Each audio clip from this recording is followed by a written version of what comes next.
Ryan, even if there is a war between the United States and North Korea, it's not going to be the end of the world. The Iraq War had no effect on our lives. Why should Korea? Right? Wrong. And watch on to find out why.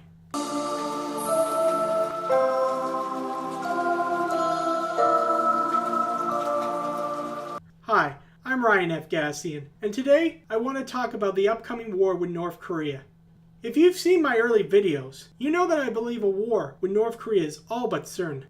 I'm not going to get into the whys, because I've already addressed them in my video titled, "In 10 months, the entire world could be at war."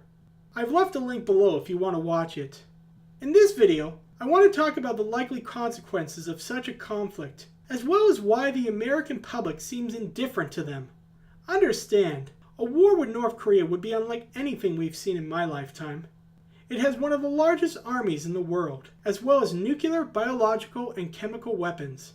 It is for these reasons that no US president prior to Trump would consider risking a war. More disturbing is that the American people are giving him a reason not to. In a recent Gallup poll, 58% of respondents said that they were for military intervention if North Korea didn't give up its nukes. It jumped to 82% among Republicans and dropped to 59% among independents. Democrats did better, but not by much. Only 30% of them wanted to start World War III.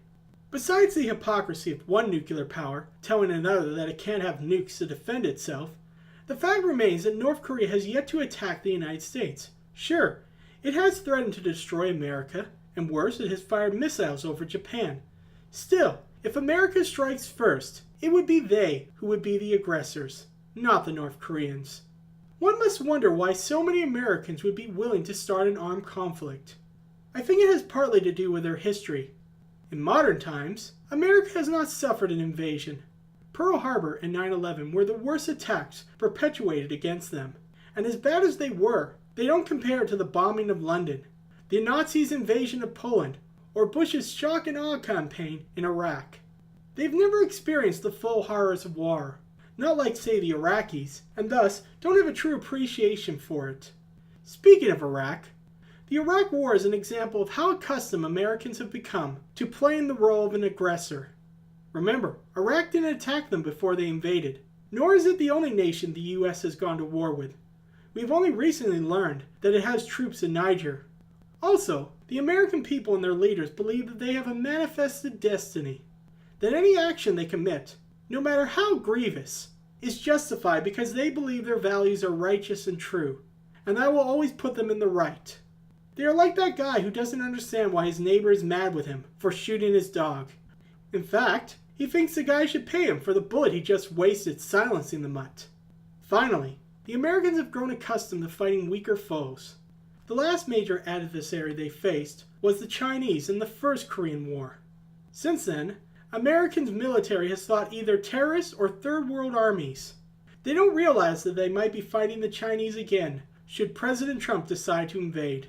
China has made it clear that should the US strike first, it would defend North Korea. And while Kim Jong-un may not have ICBMs capable of reaching Washington, D.C., China does. A war between China and the US could result in hundreds of millions of deaths and leave both nations crippled. And before you Americans condemn China for propping up North Korea, just remember that you're doing the same with Saudi Arabia.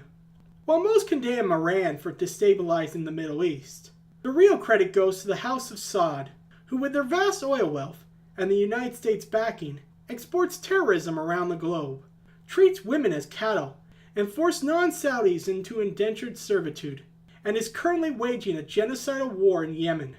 This has resulted in the worst humanitarian crisis of the 21st century, with 18 million in need of assistance and 10.3 million who could die if aid doesn't come soon. It won't. Saudi Arabia has set up a blockade that's preventing food and other vital shipments from reaching them. This is genocide, and the American government is complicit in it. So, while it is wrong for China to support the murderous regime of Kim Jong-un, America cannot claim the moral high ground.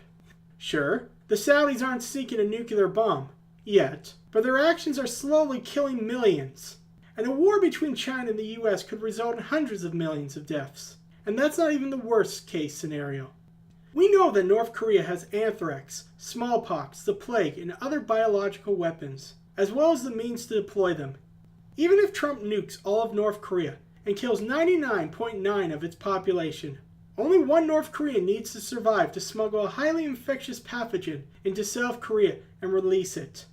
Given how connected the modern world is, the virus could spread throughout the globe, killing hundreds of millions, maybe even billions, and plunge us into another dark age. Should we avoid these two doomsday scenarios, a war with North Korea would still mean hundreds of thousands of deaths, if not millions, and would destroy both South Korea and Japan's economies. This would throw the world into an economic depression like we witnessed in 2008. For all these reasons, war with North Korea must be avoided at all costs. But because the American people elected Donald Trump as their president, and because they're not exactly against it, a war is all but a foregone conclusion. God help us all. Thank you for listening, and please help my channel by liking this video and subscribing. Oh, and visit my website at www.darknessinamerica.com to read my short stories about a future United States where people live in fear of inquisitors, telepathic assassins who police the populace for thought crimes.